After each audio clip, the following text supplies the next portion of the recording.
ಹಾಳಿ.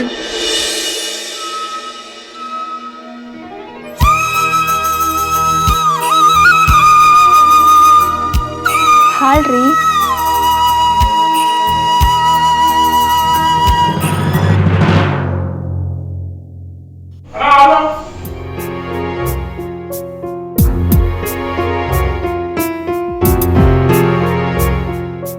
ಏನೋ ನಿಂದು? ನಾ ಅಲ್ಲ ಹತ್ತರಿಕೆ ಕನ್ಸಲ್ನೆಲ್ಲ ಹಾಳು ಮಾಡ್ಬಿಟ್ಟ ವಿವೇಕ್. ಅವನನ್ನ ಯಾಕೋ ಬೈತೀಯಾ? ಅಮ್ಮ ನೀನಾ? ನಾನೇ. ಅವನನ್ನ ಯಾಕೋ ಬೈತೀಯಾ? ನಿಂಗೆ ಹುಡುಗಿನೇ ಹಾಲು ತರಬೇಕು ಅಂದ್ರೆ ಸುಮ್ಮನೆ ಕನಸು ಕಾಣೋದು ಬಿಟ್ಟು ಲಕ್ಷಣವಾಗಿ ಮದ್ವೆ ಆಗೋ. 3 ಕತ್ತೆ ವಯಸ್ಸಾಯ್ತು. ಸಂಸಾರಸ್ಥನಾಗೋದು ಬಿಟ್ಟು ಕನಸಲ್ಲೇ ನಿನ್ನ ಯವ್ವನ ಹಾಳು ಮಾಡ್ಕೋಬೇಡ್ವೋ ದಡ್ಡ. ಊರಿಗೆ ಬಾ, ಅಪ್ಸರೆ ಅಂತ ಹುಡುಗಿನ ಹುಡುಕಿಟ್ಟಿರ್ತೀನಿ. ಅಮ್ಮ ನೀನ್ ಅಮ್ಮ ಅಲ್ಲ, ಗುಮ್ಮ. ರಿಮೈಂಡರ್ ಕಾಲ ಜಯಂತ್ ಹಲ್ಲೆ wedding anniversary.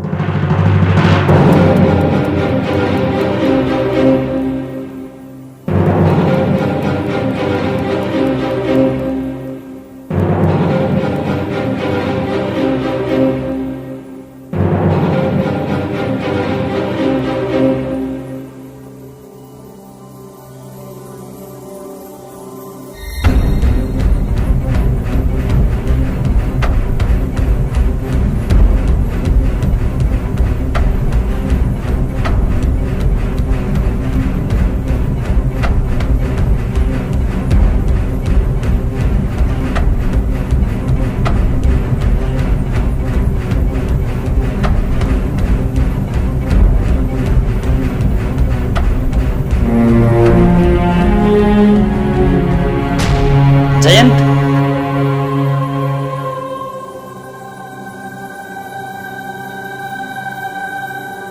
Hey Chandru, what a surprise. Wish you a very happy wedding anniversary ಕಣೋ.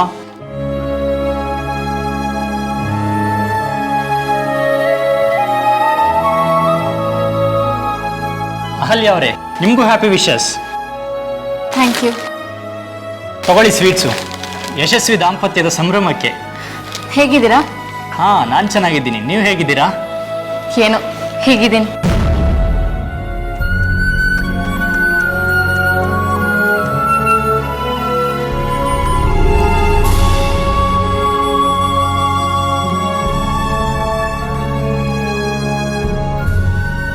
ಮನೆ ಏನೋ ಚೆನ್ನಾಗಿದೆ, ಬಟ್ ಸಮಥಿಂಗ್ ಈಸ್ ಮಿಸ್ಸಿಂಗ್.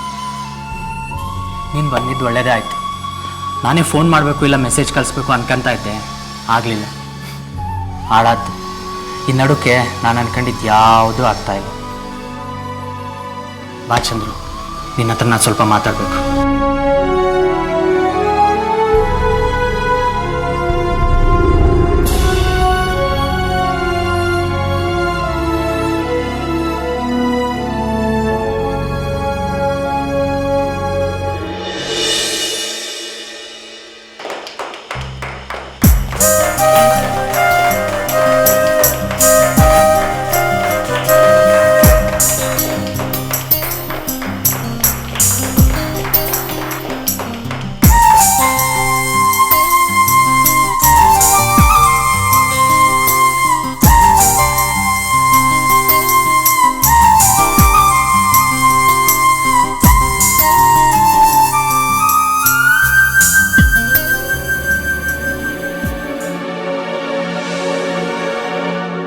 ಯಾಕೆ ಜಯಂತ್, ಆನಿವರ್ಸರಿ ಸೆಲೆಬ್ರೇಷನ್ ಇಲ್ವಾ? ಮನಸ್ಸಿನ ಒಳಗಡೆ ಸಂಭ್ರಮ ಇಲ್ಲದೆ ಇದ್ದಾಗ ಹೊರಗಡೆ ತೋರಿಕೆ ಮಾಡೋ ಸೆಲೆಬ್ರೇಷನ್ ಬೇಕಾ Chandru? Why? Anything wrong? Anything ಅಲ್ಲ, ಎವ್ರಿಥಿಂಗ್. ಚಂದ್ರು, ನಮ್ಮೊಳಗೆ ಸಂವಹನೆ ಪೂರ್ತಿಯಾಗಿ ನಿಂತುಬಿಟ್ಟಿದೆ. ಮೊದಲು ಶುರುವಾಗಿತ್ತು ಸಣ್ಣ ಪುಟ್ಟ ಖ್ಯಾತೆಗಳು, ಮುನಿಸು, ಆಮೇಲೆ ಮಾತು ಕಡಿಮೆ ಆಯಿತು. ಈಗ ಪೂರ್ತಿ ಮೌನ.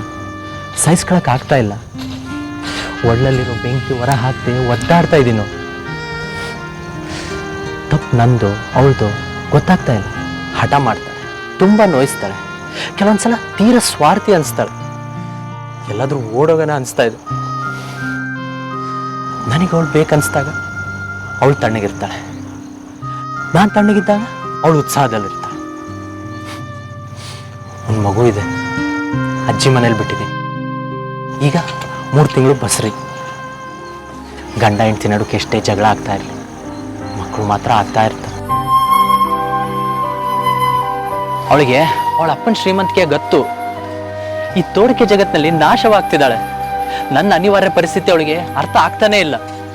ಮನೆಯಲ್ಲಿ ಒಲೆ ಉರಿಬೇಕಂದ್ರೆ ನಾನು ಕೆಲಸ ಮಾಡಲೇಬೇಕು. ಆಫೀಸಿಂದ ಸುಸ್ತಾಗಿ ಮನೆಗೆ ಬರ್ತಿದ್ದ ಹಾಗೆ ಸಿನಿಮಾ ಪಾರ್ಕು ಅಂತ ಸುತ್ತಾಡಿಸ್ಬೇಕಂತಾಳೆ. ಅವಳು ಇಷ್ಟಂತೆ ಸಿನಿಮಾ ಪಾರ್ಕು ಅಂತ ಸುತ್ತಾಡಿಸ್ತಾ ಇದ್ರೆ ಸುಮ್ಮನೆ ದುಡ್ಡು ಆಕಾಶದಿಂದ ಉದ್ರಲ್ಲ. 50 ಲಕ್ಷ ಲೋನ್ ಇದೆ ಕಣೋ. ಬರೋ ಸಂಬಳದಲ್ಲಿ ಮುಕ್ಕಾಲು ಅದಕ್ಕೆ ಹೋಗುತ್ತೆ. ಕಮಿಟ್ಮೆಂಟು. ಸ್ವಲ್ಪ ಯಾಮಾರಿದ್ರೂ ಕೆಲಸ ಹೋಗುತ್ತೆ. ಆಮೇಲೆ ಲೋಗ್ ಹೇಗೆ ಕಟ್ಲಿ? ಇಷ್ಟು ಅರ್ಥ ಆಗೋದು ಬೇಡ ಅವಳಿಗೆ. ಕಿಟ್ಟಿ ಪಾರ್ಟಿಗೆ ಅಂತ ಹೋಗ್ತಾ ಇರ್ತಾಳೆ.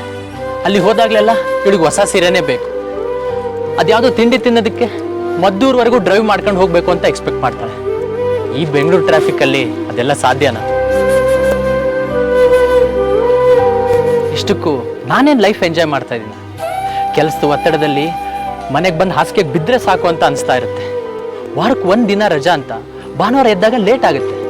ಹಾಗಂತ 1 ದಿನ ರೆಸ್ಟ್ ಅನ್ನೋದು ಬೇಡವಾ ನನಗೆ?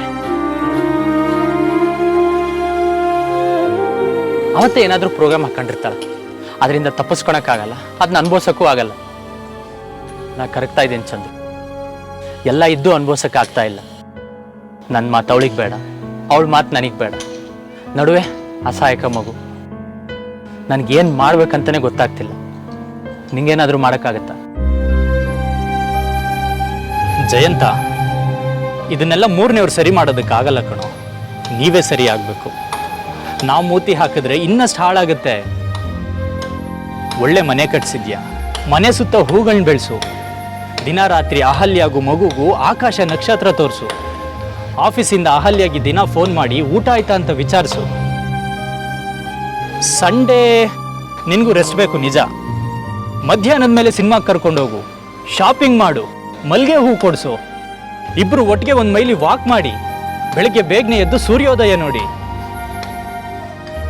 ಮುಖದ ಮೇಲೆ ಸುಟ್ಟು ಗಾಯಗಳಿದ್ರೆ ಸೂರ್ಯನ ನೋಡೋದಕ್ಕಾಗಲ್ಲ ಚಂದ್ರು. ಹಾಗಾದ್ರೆ ಡಿವೋರ್ಸ್ ಕೊಡ್ತೀಯಾ? ನೋ, ಆಗಲ್ಲ. ಯಾಕಾಗಲ್ಲ? ಸ್ಲೋ ಆಗಿ ನಡೆಯೋ ಗಡಿಯಾರಕ್ಕಿಂತ ಕೆಟ್ಟು ನಿಂತಿರೋ ಗಡಿಯಾರನೇ ಎಷ್ಟು ವಾಸಿ. ದಿನಕ್ಕೆ 2 ಸಲನಾದರೂ ಸರಿಯಾದ ಸಮಯ ತೋರಿಸುತ್ತೆ. ಅಲ್ಲ ಕಣ, ಈ ಸಂಪ್ರದಾಯದ ಮದುವೆಗಳೇ ಹಳಸ್ಲು. ಒಬ್ರನ್ನೊಬ್ರು ನೋಡಿ ಮಾತಾಡೋ ಅವಕಾಶ ಇರಲ್ಲ. ಯಾರು ವಾಲ್ಗ ಊದ್ತಾರೆ, ಯಾರು ಮಂತ್ರ ಹೇಳ್ತಾರೆ, ಯಾರ್ಯಾರೋ ಬಂದು ಲಾಡು ಹೋಳಿಗೆ ಚಪ್ಪರ್ಸ್ಕೊಂಡು ಹೋಗ್ತಾರೆ. ಹುಡುಗಿನ ನೋಡೋದು ದೊಡ್ಡವರು, ತಾಳಿ ಕಟ್ಟಕ್ಕೆ ಮಾತ್ರ ನಾನು. ಹಾಗಾದ್ರೆ ಲವ್ ಮ್ಯಾರೇಜ್ ಮಾಡ್ಕೊಂಡವರೆಲ್ಲ ಸುಖವಾಗಿರ್ತಾರೆ ಅನ್ಕೊಂಡಿದ್ಯಾ? ನಾನು ಹಾಗೆ ಹೇಳ್ತಾ ಇಲ್ಲ. ಆದರೆ ಅವರು ಅವರಿಗಾಗಿ ಒಂದಾಗಿರ್ತಾರೆ. ತಪ್ಪಾದರೆ ತಮ್ಮ ತಪ್ಪಿಗೆ ತಾವೇ ಹೊಣೆ ಅಂತ ಅಷ್ಟೇ ಧೈರ್ಯವಾಗಿ ಡಿವೋರ್ಸ್ ತಾಂತಾರೆ. ಆದರೆ ನನ್ನ ಪಾಡ್ ನೋಡು, ಯಾರ್ಯಾರೋ ಹಿರಿಯರನ್ನ ಮೆಚ್ಚಿಸ್ಬೇಕು, ಅವ್ರಿಗಾಗಿ ನಗಬೇಕು, ಅವರಿಗಾಗಿ ಪಾಯಸದೂಟ ಹಾಕಿಸ್ಬೇಕು. ಮದ್ವೆ ಚಪ್ರಕ್ಕೆ ಬಂದು ಅಕ್ಷತೆ ಹಾಕ್ದವ್ರನ್ನೆಲ್ಲ ಈಗ ಏನ್ ಮಾಡೋದು ಅಂತ ಕೇಳೋದಕ್ಕಾಗತ್ತಾ? ಅವರೆಲ್ಲ ಬೇಡ, ನೀನೇ ಸ್ವಲ್ಪ ಬುದ್ಧಿ ಹೇಳ ಅವ್ರಿಗೆ. ನಾನಾ? ಅಹಲ್ಯಾಗ? ಟ್ರೈ ಮಾಡ್ತೀನಿ. ಸಾಮಾನ್ಯವಾಗಿ ಹೆಂಗಸರಿಗೆ ಸಣ್ಣತನ ಹೆಚ್ಚು, ಗಂಡಸರಿಗೆ ಅಹಂಕಾರ ಹೆಚ್ಚು. ಒಟ್ಟಿಗೆ ಬದುಕುವಾಗ ಪರಸ್ಪರರ ಅನ್ಯೂನ್ಯತೆ ಬರಬೇಕಾದ್ರೆ ಪರಸ್ಪರರ ಪರಿಸ್ಥಿತಿಗಳನ್ನ ಅರ್ಥ ಮಾಡ್ಕೋಬೇಕು. ಯಾರಿಂದನೂ ಹೆಚ್ಚಿಗೆ ನಿರೀಕ್ಷೆ ಮಾಡಬಾರ್ದು. ನಮ್ಮ ಮಿತಿ ಇಷ್ಟೇ ಅಂತ ಅನ್ಕೋಬೇಕು.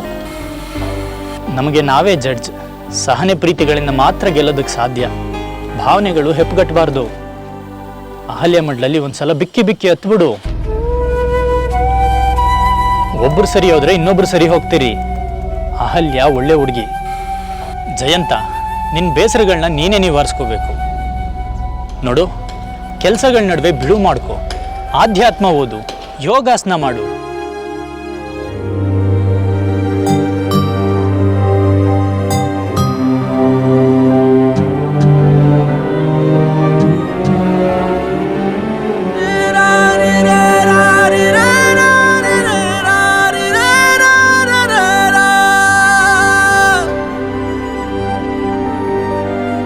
ಪ್ರೀತಿ ಇಲ್ಲದ ಮೇಲೆ ಹೂವು ಹರಳಿತು ಹೇಗೆ?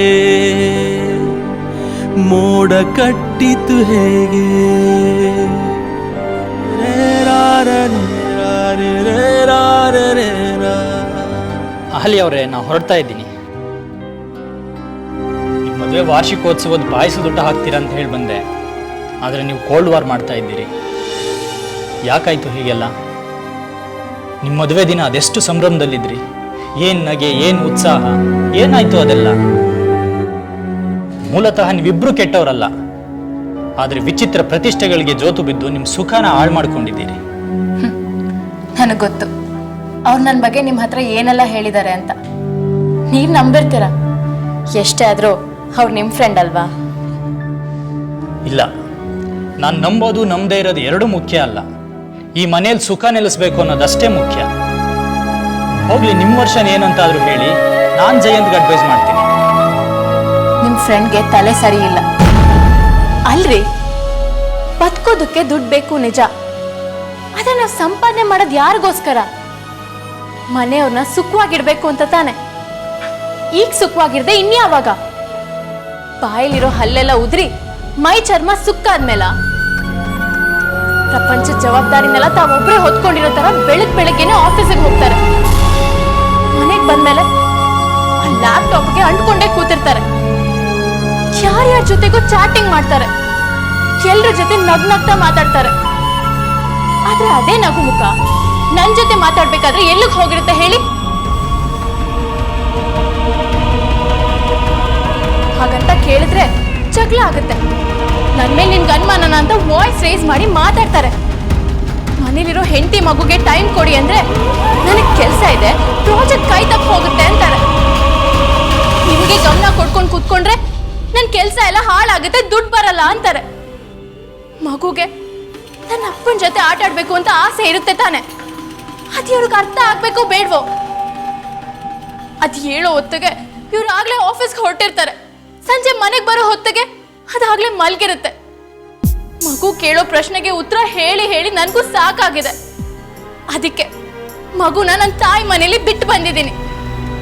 ಮನೇಲಿ ಕಾರ್ ಇದ್ರೆ ಸಾಲದು, ಆಗಾಗ ಅದರಲ್ಲಿ ಟ್ರಿಪ್ ಹೋಗ್ತಿರ್ಬೇಕು.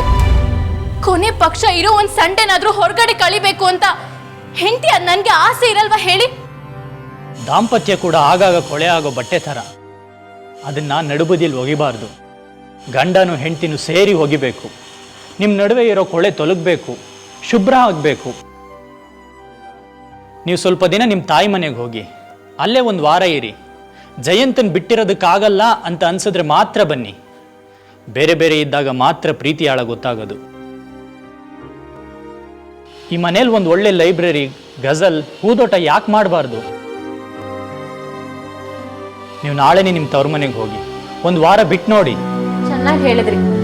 ಮೊನ್ನೆ ತಾನೇ ನನ್ನ ತಾಯಿ ಮನೆಯಿಂದ ವಾಪಸ್ ಬಂದಿದ್ದೀನಿ. 1 ತಿಂಗಳು ಅಲ್ಲೇ ಇದ್ದು ಬಂದಾಯ್ತು. ಇವರೇ ಹುಡ್ಕೊಂಡು ಬಂದಿದ್ದು. ಹೋಟ್ಲಲ್ಲಿ ಊಟ ಮಾಡ್ತಾರಲ್ಲ ಅಂತ ಆತಂಕ ಪಟ್ಟು ಅಲ್ಲಿಂದ ಹೊರಟು ಬಂದೆ.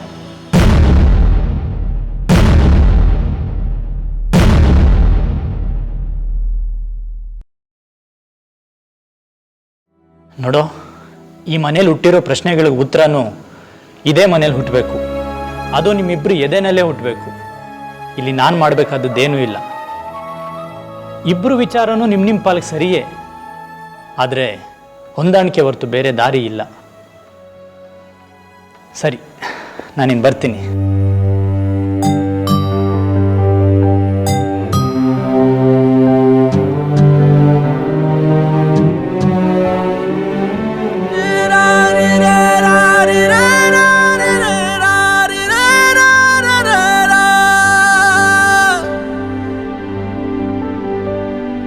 ಪ್ರೀತಿ ಇಲ್ಲದ ಮೇಲೆ ಹೂವು ಹರಳಿತು ಹೇಗೆ, ಮೋಡ ಕಟ್ಟಿತು ಹೇಗೆ, ಹನಿಯೊಡೆದು ಕೆಳಗಿಳಿದು ನೆಲಕ್ಕೆ ಹಸಿರು ಮೂಡಿತು ಹೇಗೆ. ಆಯಿತ್ವಾರ ತಪ್ಪದೆ ಊರಿಗೆ ಬಾ, ಹೆಣ್ಣು ನೋಡ್ಕೊಂಡು ಹೋಗು. ಈ ಶ್ರಾವಣಕ್ಕೆ ಮದುವೆ ಮಾಡಲೇಬೇಕು, ಇಲ್ಲ ಅನ್ಬೇಡ. ಹುಡುಗಿ ಹೆಸರಲ್ಲಿ ಆಸ್ತಿ ಇದೆ. ಏ ಅವಿವೇಕಿ, ನಾವು ದೊಡ್ಡವರೆಲ್ಲ ಹುಡುಗಿನ ನೋಡಿಟ್ಟಿದ್ದೀವಿ. ಅಕ್ಷತೆ ಕಾಳಿಗೆ ತಲೆ ಬಾಗೋದಷ್ಟೇ ನಿನ್ನ ಕೆಲಸ.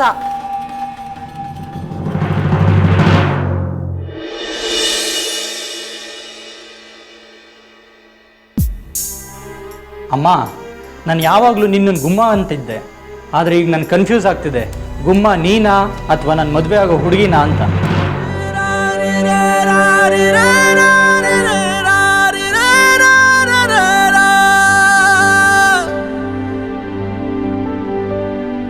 ಪ್ರೀತಿ ಇಲ್ಲದ ಮೇಲೆ ಹೂವು ಹರಳಿತು ಹೇಗೆ,